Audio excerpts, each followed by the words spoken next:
the COYGIG Pod on Off the Ball in association with Cadbury, official snack partner of the Republic of Ireland women's national team. Katie McCabe, a huge goal. I'm very proud of the team's performance. We're going to go out there to beat them. We're going to try and beat them. Hello and welcome to the latest episode of the COYGIG podcast. I am your host, Kathleen McNamee, and this week I am joined by Emma Carroll to go through a little bit of all the things that are happening with the Ireland squad ahead of their game against Albania this Friday, and then over in Albania again the following Tuesday. As we all know, Emma Byrne is otherwise busy, and Karen clearly must be too busy off celebrating her successes as of the last while. We will have our normal team of the week with Emma, and then later on we will also be joined by Goals women's football correspondent Ameé Ruszkai to go through all the WSL action from the weekend. So a little bit of a treat for all you pod listeners, because Aimee is one of the best in the business when it comes to these things, covering the league week in, week out. But Emma, how are you doing this fine Monday? It's not at all dreary outside. No, it's just getting dark early, isn't it? Finding them having to put on more lights in here. Well, you always have a pretty good setup in there. I feel like you have like the purple light and everything. It gives it a nice little theme, whereas I'm just here sitting in my living room, which definitely doesn't look as thematic as your background. So I may need to work on that at some stage. I'm sure producer Catherine is sitting there nodding her head if I could only see her in the Zoom. Emma, we had the team today. Oh yeah, she just messaged me. Yes, so that's a little behind the scenes for all you listeners. But we had the team meeting up today for the first time. Some of the players won't be coming in until a little bit later on in the week, just with the way seasons are falling. Obviously, Arsenal only had their last game yesterday. Some of the US players as well were playing in the NWSL playoffs over the weekend. Not good news for Denise O'Sullivan. They were losing to Gotham. But good news for Kira Carusa. They had a very positive result. It seems like everyone in this team is in really good form at the moment, no matter whether it's for their club or their country. Yeah, I would have said that up until yesterday. But let's just hope it was a bit of a mishap. A bad day at the office for the goalkeeping. But yeah, everybody seems to be flying it, thankfully. Goals galore as well in the Championship and the WSL, so we'll take it. And everybody seems happy, so that's the best thing about it. Yeah, that is the one thing that has definitely been noticeable. And I don't know, we've talked a lot about the coaching situation, but I also don't know if it's possibly the pressure is off a little bit now, in that, the first tournament is out of the way. We performed the way we did. There was obviously a review done. The games we're playing now, yes, they're important because we have to, compete well in them so that we do qualify for the Euros and we get into League B or League A rather than staying in League B. But also our opposition is a lot lower down than us by and large, so it's given us the opportunity to play a little bit more freer. Yeah, a bit more attacking as well as what we see in the formations are a lot more going forward. Like you're seeing Katie in that forward position that we want to see her in. And Denise as well. So I'm excited to see a doubleheader against Albania. I'm always unsure of how doubleheaders go because you're playing the same team so close together. But I thinking and hoping, we know so little about Albania that we're hoping that it's going to be similar results to the last window. Yeah, I was trying to do some research on them over the weekend, and apart from the games that they've played recently in our group, it's quite difficult to find a lot of information about them. Now, that's not to say, I was chatting to a few of the players today, and they had a media event before they went into the first training session, and, they were saying, yes, we're aware that we're probably the most experienced team in the group, but also we're not taking any game for granted. I know Northern Ireland didn't play particularly well against us, but they do still have that feather in their cap of making it to a major tournament before us. So, and beating the teams that we couldn't manage to beat as well, to add a cherry on top. So it's nice to hear that even though the team know they're in a good place, they're not taking anything for granted either. No, I think they're realistic in who their opponents are, though, as well, and that if they get to Group A, then that's where the real tests begin. And hopefully we will get to that Group A, because they're the types of teams that we need to be playing so that we can keep on improving and keep going to the next tournaments. And how vital the Nations League actually is for us to be able to qualify for the next tournament. So I think sometimes people can be a bit disillusioned and make them seem like they're friendlies, but they're certainly not friendlies. They're certainly important fixtures for us. Yeah, that was one thing that all the players were very keen to emphasize today, was that, you know, whenever they were talking about the game, they were like, these are not friendlies. These are important for the future of Irish football. I thought it was interesting. You'll see these interviews if you're listening in across the next couple of days on Off the Ball. Some of them were held for a couple of days, and that's just like normal thing that happens in the media whenever you do a big bunch of interviews in one go.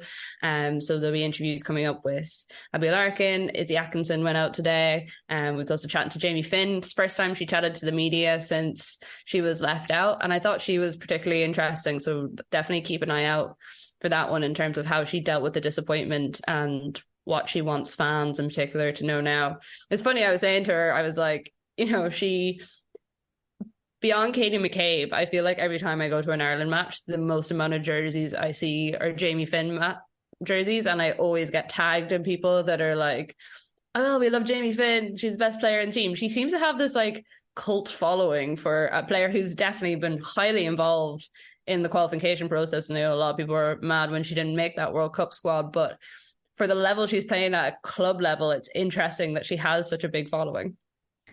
Yeah, but it helps that you have a chance, doesn't it, as well, at your club, you know? Big Quinn, little pin, Jamie Finn. It's just like, it's catchy.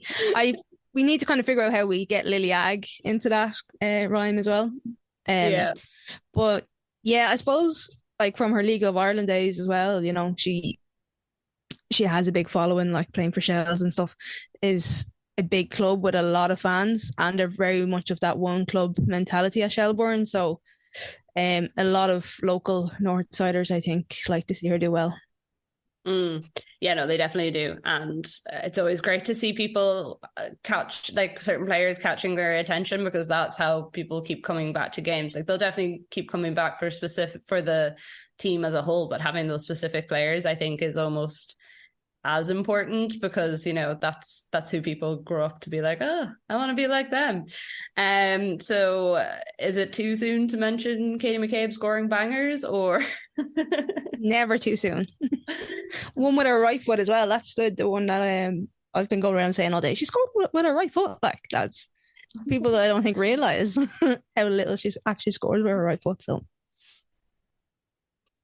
yeah, she seems to be hitting a rich vein of form again, which obviously is very good news for Arsenal, but also very good news for Ireland fans, because I think we saw her hit the heights that she did last season, get the Ballon d'Or nomination that it's being announced next Monday, I believe, but it seems likely from everything that I've read that that's going to be Aitana Bonmati, but it'll still be interesting to see where she comes in the voting for that.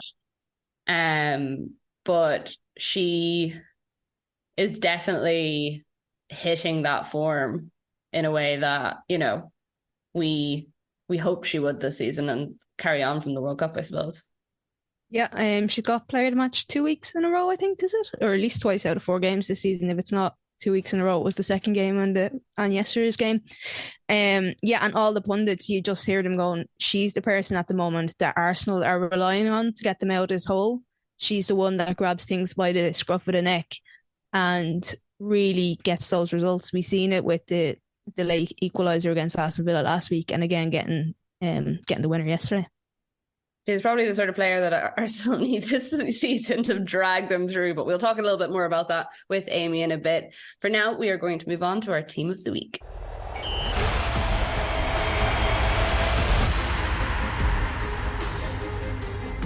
Now, Emma, another team of the week. I'm very excited. Who have you got for us this week? Okay. Kiara Keaton in goal. I went for kind of actually a very traditional team this week, 4-4-2. CJ Bott and Sophie Howard, the Leicester duo. Megan Connolly and Izzy Atkinson, the Irish duo. And then a midfield 4 of, I don't know how to say her name properly, Jade Riviere. Yeah. Maybe I'm making it too fancy. Grace Clinton, Nushkan, I'm just going to say her second name, Katie McCabe, and then a front 2 of Nikita Pars and Marta Thomas. I really enjoyed this team because I feel like there's a lot of players in there who have performed particularly well in the start of the season and maybe filled in holes that we didn't expect them to. Like you have Nikita Paris there. Her stats from the weekend were insane. Obviously, she got the goal, but she also, you know, had most fouls created in terms of like people fouling her, not her fouling other people. We should probably make that clear. She assisted the goals, got the 2 goals, created more chances, won more fouls and more tackles and more aerial duels than anyone else in the team. Like that's pretty impressive, especially for a player who's, I don't want to say struggled for a few years, but kind of been out in the ether a little bit. Yeah, I think she generally performs so when she does play. And that's the thing. It's always a weird question that why Mark Skinner doesn't play her more and why he didn't start her in the Champions League when she has so much Champions League experience was a bit strange. But yeah, getting the 2 goals, 2 assists. Rosalind possibly could have done better for both the goals, really, probably. But no, her overall performance, she definitely deserves to be in there. And then, like, Marta Thomas, who left United and seems to be just thriving at Spurs. Like, you thought when Beth England had to go get that operation and that she wasn't going to be playing, that Spurs would really struggle. But Marta Thomas has just stepped up and got a hat-trick and 3 great goals as well. Like, Well, that was actually going to be the next person that I pulled out because she is the only person that I basically saw anyone talking about over my timeline this weekend, specifically for the reasons that you're saying. You know, she has stepped into that hole that Beth England has left. Be really interested when she comes back, how they work that and how they team up together. If they like are able to create a partnership there that's like a Sang Kerr, Fran Kirby-esque one where they're kind of, you know, helping each other, but also scoring lots. I think she's currently top of the Golden Boot race. Yeah, 6 goals. Yeah.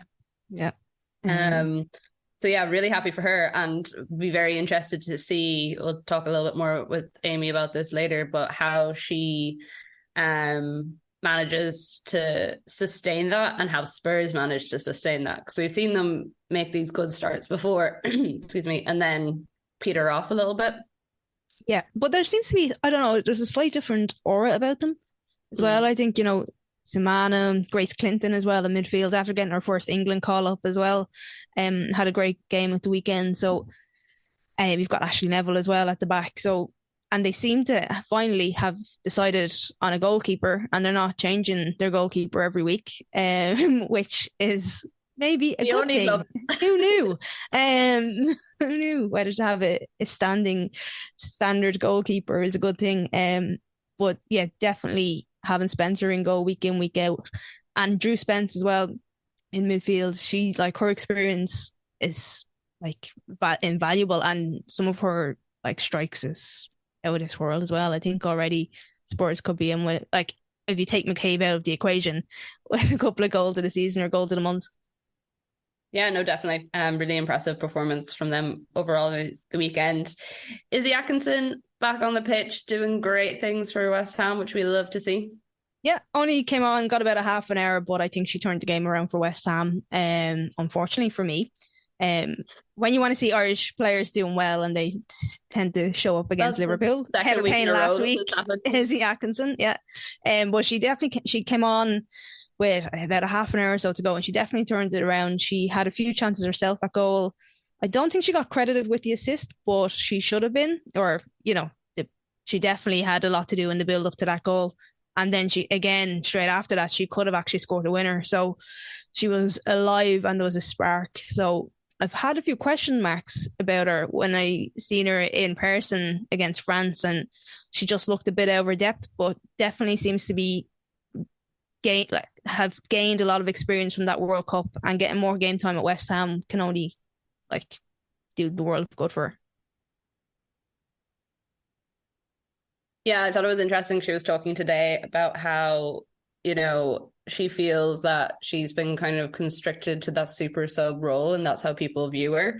And she's like, obviously, I'm happy to do whatever the team requires of me, but also I want to be starting at West Ham. I want to be starting in Ireland. And it's a difficult one when your competition is Katie McCabe. But we kind of put it to her, do you think that because of the opposition we're playing in this Nations League, that'll like allow Katie to move a little bit further up and you'll be able to come in and kind of take that left wing back position off her or like play on the wings a little bit more. And she was like, yeah, no, I think I can see that happening. So it'll be interesting to see if that does come true or if she was just kind of like voicing it. You can get them both in the team. I just did, so it's fine. Eileen Gleeson, if you're listening. Emma Byrne is definitely not listening because she never does when she's but I know she does listen to us. She likes us. Connolly in as well. Yeah, two really fun centre-back, centre-forward battles this weekend was Megan Connolly against Russo and Sophie Howard against Bunny Shaw. I really enjoyed them because they seem to be, that's your player. And like, it's not often you see that these days where they just go one-on-one marking and let the battle commence. And I thought it was brilliant. Megan Connolly made a couple of goal line clearances as well. Katie could have had a hat-trick if it wasn't for Megan getting one of the goal line clearances. So rude. Excellent game. Excellent game. So very similar reasons why Sophie Howard and Megan Connolly is in there. Although both their teams lost, they probably could have lost a lot more had the defence not acted a bit better. Because Leicester in the first half, their defence was awful. And whatever Willie Kirk said at half time, they came out in the second half and were just tightened up and were brilliant.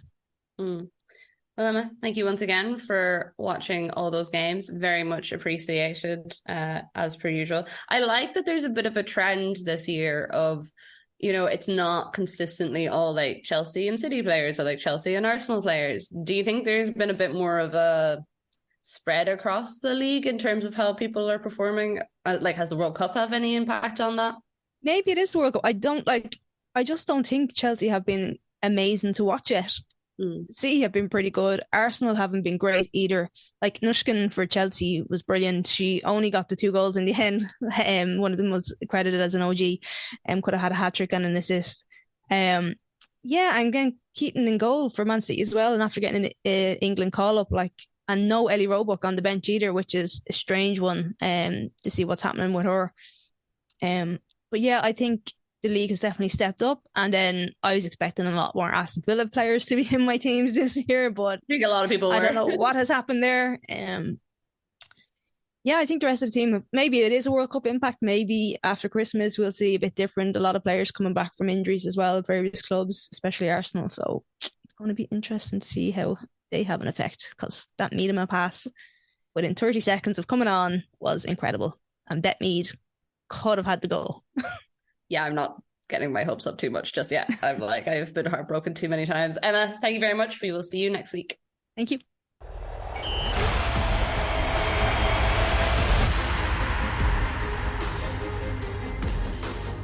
Now, I'm very pleased to say that we have a special guest this week, since our regular 2 co-hosts are off doing busy and important things. We are joined by Goals, Ameé Ruszkai. Amy, thank you so much for joining us and stepping into, I want to say, some big shoes, but I also think that considering how much you follow the WSL, you may be the most expert person that we have had on the show. Well, I thought you were just scraping the barrel because, nobody else was available. No, not at all. I promise there wasn't a long list before you.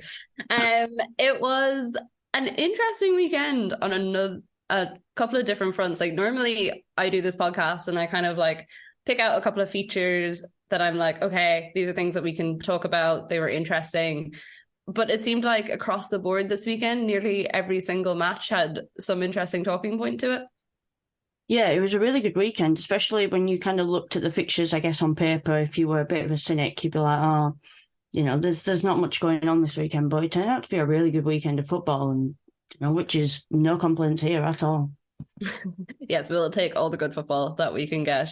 I'm going to start with Spurs and Aston Villa, because I don't know how you felt about Aston Villa before the season, but I feel like a lot of people were saying this could be their kind of breakthrough season. It could be a moment for them to really cement themselves as a challenger in the WSL, and they're now suffered their 4th straight defeat, 4-2 to Tottenham at the weekend, which we can talk about Martha Thomas and her general brilliance in a second. But what have you made of them so far this season?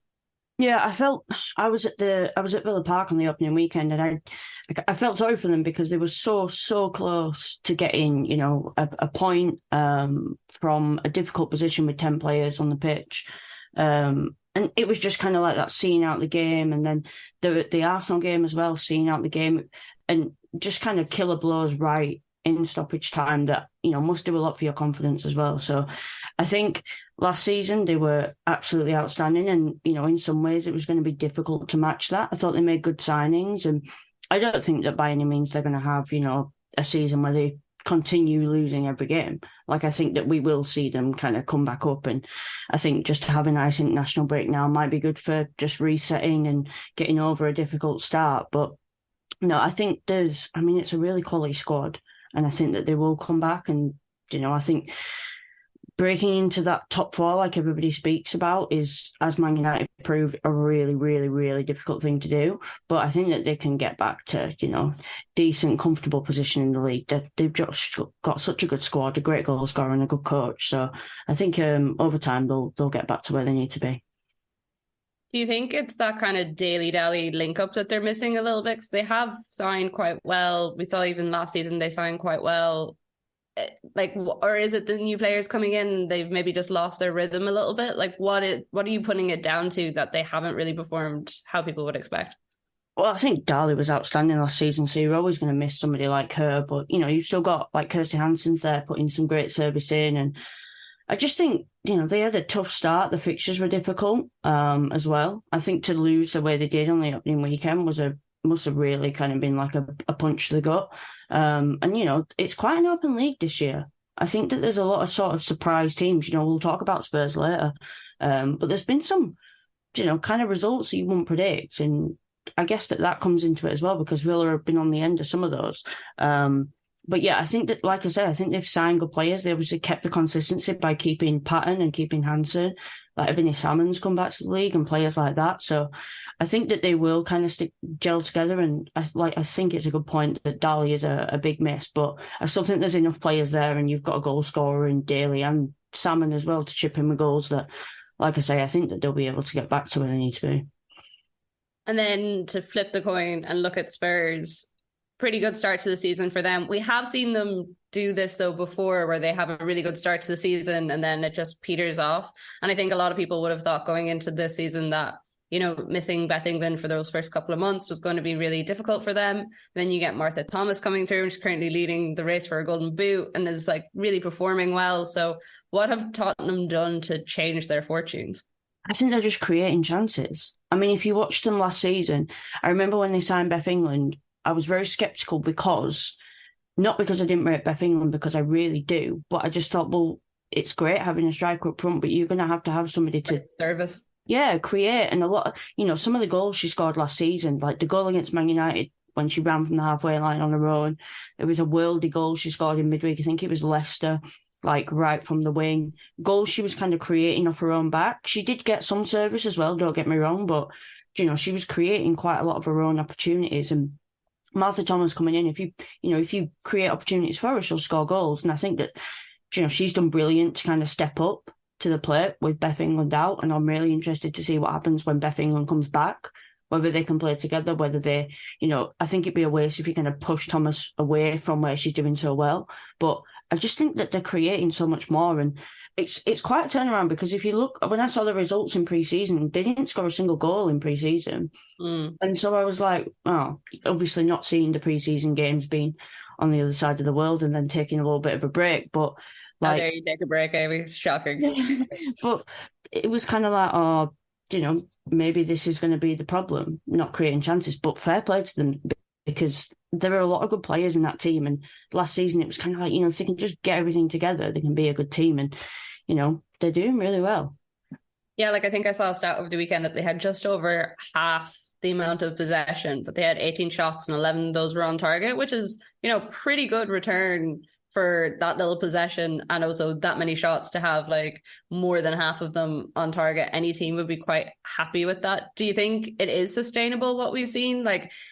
Emma was kind of saying when we were doing our team of the week there, we were talking about Martha Thomas, and she was like, she felt like there was a steadiness about this team that maybe hasn't been there before.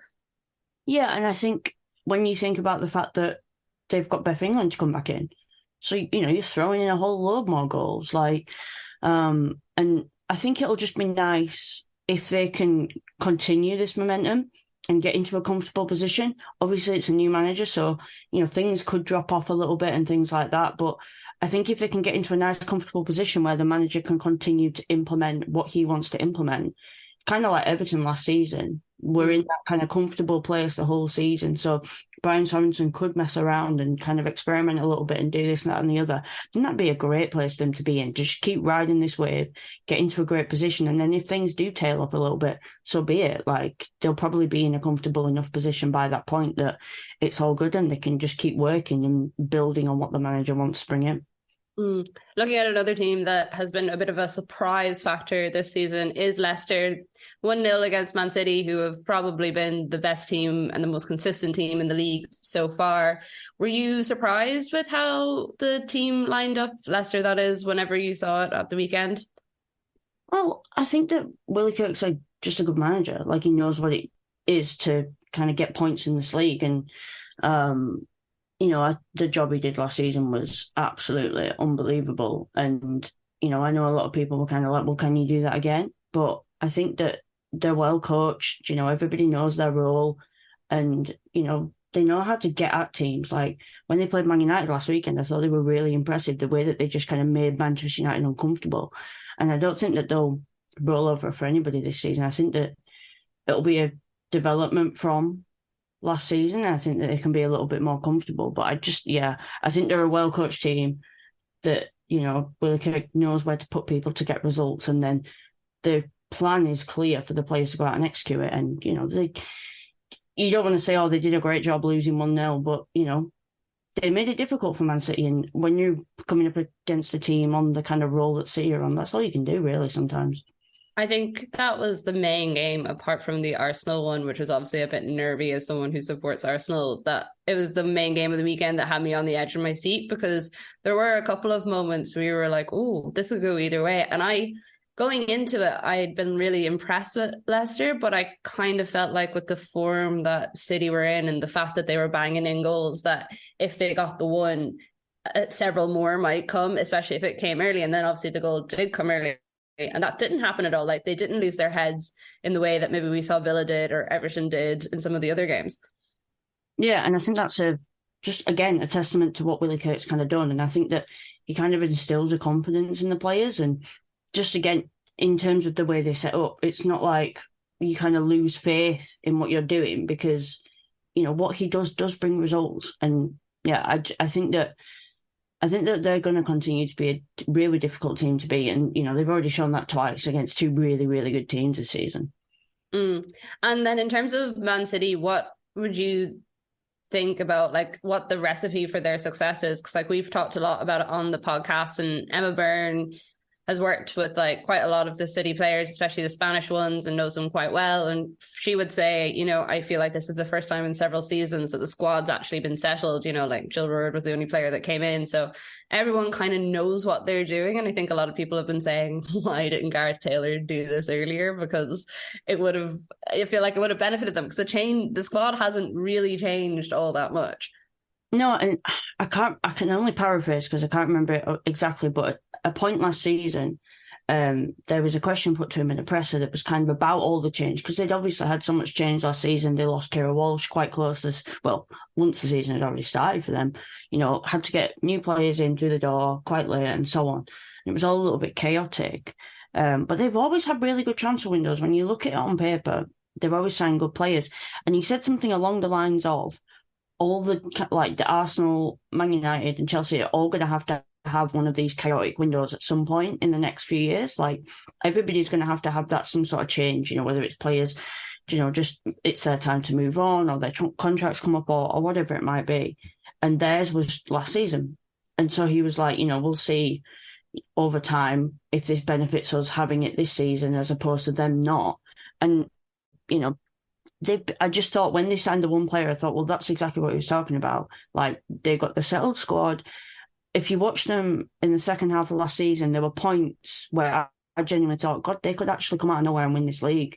because they had a big run of fixtures. They had like Chelsea at home, which they won. I think they had Arsenal at home. They had like a run where they had to play all the kind of title contenders. And the way they were playing, because it had all clicked, because it was kind of March, April time, they looked unbeatable. Obviously, as we know, that thought was completely wrong and they did get beat. But you could see it there that they were kind of clicking and they looked really, really dangerous because they've got such a good squad. And I think that we're kind of seeing that now from the off. They look absolutely on fire. I think that last season, if they hadn't started so slowly and maybe if they'd just been able to extend that run a little bit more, which I know sounds really basic, but I do think it was the start of the season in the end that undid them, because you could see that click happening, as you said. Would they be your favourites at the moment I know it's very, very early days to be saying these sort of things, or do you think Chelsea are still at that level where they'll grind the gears and they'll get there and it'll be ugly and we probably won't enjoy watching it, but they will manage to do it? I mean, that could happen, but I do think when I was going into the season, I saw a few people say City and a few people be like, have you seen so-and-so said City? And I'm like, yeah, I think I would as well. Just for that lack of change, and also the Champions League factor, the fact that the last 2 seasons, they had that kind of, I guess you'd say, annoying Champions League thing where get players back late for a major tournament, either give them rest or give them no rest, and play them in this Champions League fixture, and then they were set off on a bad foot from each season, like you just said, like that slow start last season. Like they've not had that. They've kind of come into the season just fresh, completely settled squad, and just hit the ground running. A team who has not exactly hit the ground running, but had a good result at the weekend, Manchester United, 5-0 against Everton. You talked about Sorensen and the fact that they had that little bit of comfort last season. Not so much at the moment. They're 10th and they've had 3 defeats in their opening 4 games. I really didn't expect United to put these shots past. I guess there must have been a bit of a bounce from the Champions League during the week, and I suppose there was all the comments as well that Skinner made that kind of made the headlines. And maybe in some ways that took the pressure off the players, because everyone was talking about what he was saying and how other managers were reacting to what he was saying rather than the result that had actually happened. Yeah, I think they've got quite a lot of depth this year as well. So they've been able to kind of rotate between that Champions League game and the league games and stuff. And, it was a difficult week for them, to be fair, because, Champions League elimination, Gabby George was confirmed as having done her ACL. And they had 3 players out, Leah Galton, JC and Hayley Ladd, with illness.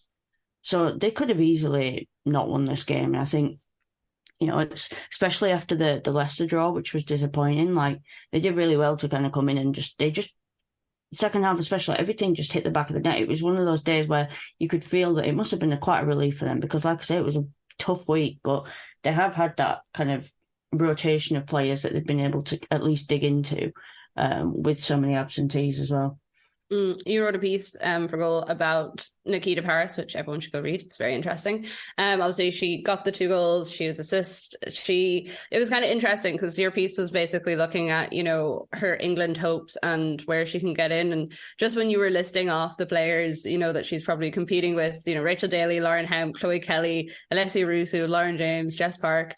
I mean, it made me hate England because I was like, this is so unfair that you have all these excellent players, but also that's a difficult group to break into, and she's struggled to get that consistent game time. Do you think this is the season where she will be able to get a bit more of that game time, or will that depth in United not serve her well? I think she'll do better than possibly she did for that year at Arsenal, because that was a real struggle. Yeah, it was because last season she did get quite a lot of game time, but it wasn't sort of until the back end of last season where she really found some good form. And I thought she was going to sneak into the World Cup squad just because I think from around March onwards, she was just playing really, really well. And I remember when she got subbed off in the FA Cup final, it took all the kind of momentum off United. She was playing so well and causing so many problems for Chelsea. But I think if she can keep this form that she's got right now, it's about keeping her place, because like you said, they've got that depth. So it's not easy at all to keep her place in this United team this season. So that's kind of like goal number 1, I guess, for her. And then if she can do that, and if she can keep producing the form that she's producing right now, then, I guess England can't ignore her in a way, but it's just kind of, like you said, with the players that are just reeled off, it's where does she fit? Because somebody's going to have to come out and, do you have that eye on the future, bringing in a 22-year-old instead of a 29-year-old? It's a good selection to take, is the cliche, isn't it, for Sarina Wiegman? It is also the side as well that Wiegman doesn't like changing up her squads or her teams all that much. So that's probably going to be difficult for Paris as well in terms of convincing her that she deserves that spot.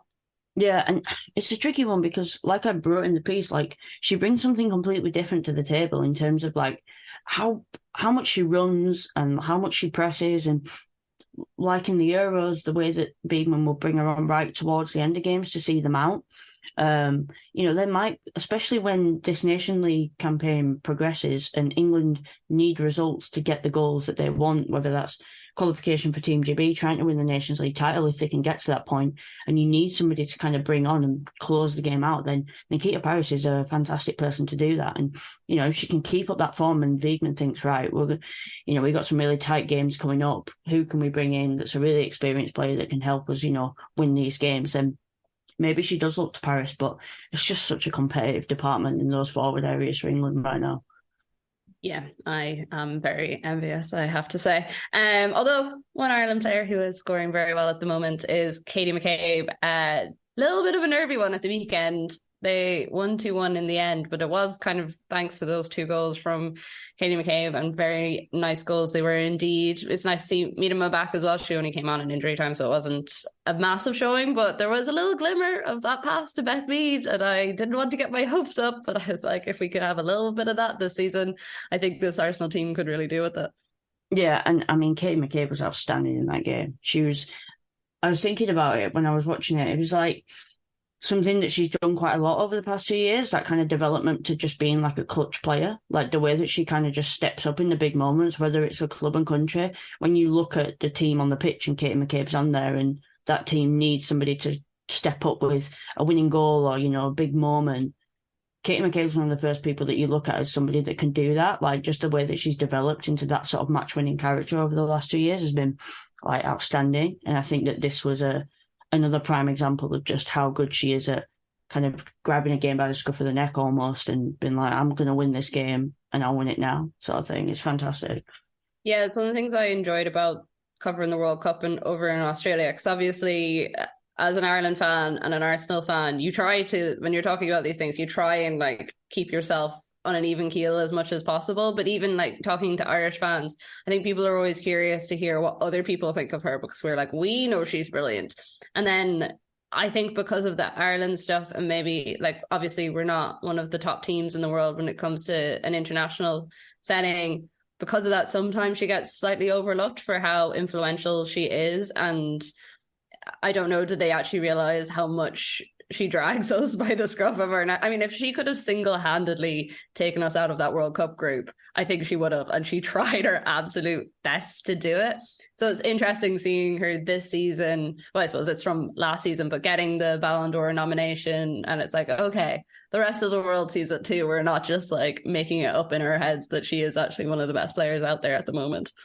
I think it's the stuff that doesn't make the highlights reels as well that is so impressive. Like, just, obviously she took the armband for Arsenal towards the back end of last season to kind of guide them through that injury crisis, and just how consistent she is, and how you always know you're going to get like a 7 out of 10 performance. And just, whether it's, left wing, right wing, left back, whatever it might be, she just kind of shows up, does her job absolutely brilliantly, and, probably wins you a match. And yeah, sometimes it's those, like the 2 goals she scored at the weekend, but sometimes it's just kind of the consistency in her defending and, her leadership and her guidance that, also deserves a lot of credit. Yeah, I was chatting to Izzy Atkinson today ahead of the Ireland game on Friday, and obviously she's kind of competing with Katie for the same position in the Ireland squad. And we were saying, they were like, do you ever kind of begrudge her a little bit, or begrudge that you're coming through at a time when like one of the best players in your position in the world is? And she was like, you know what? No, like I'm learning stuff. Katie won't be there forever, so I'll be well prepared to step in anytime I'm needed. So that was good attitude from her. One quick one, so we're nearly out of time. Did Nuskin deserve to get the goal, or did it deflect enough that you think it was own goal? Well, I always think a hat-trick sounds sexier than an own goal, so I'm going to go to watch Hat Trick. I back that. Amy, thank you so much for joining us. Really appreciate it. The COYGIG Pod on Off the Ball is brought to you by Cadbury, official snack partner to the Republic of Ireland women's national team. Obviously, we are going into the international break, so Karen and I will be bringing you all the latest about how Ireland fare against Albania. Sadly, we will not be making the trek over there. I looked it up and it was going to take about 14 hours and cost about €800. So sadly, that will not be happening, but we will definitely be there in Tala on Friday. So if anyone's listening and sees us around the place, please do come say hello. If you want to get in touch with us, you can do so on Twitter at the COYGIG Pod. We always love to hear what you guys are thinking. Thank you very much for listening. The COYGIG Pod on Off the Ball in association with Cadbury, official snack partner of the Republic of Ireland women's national team.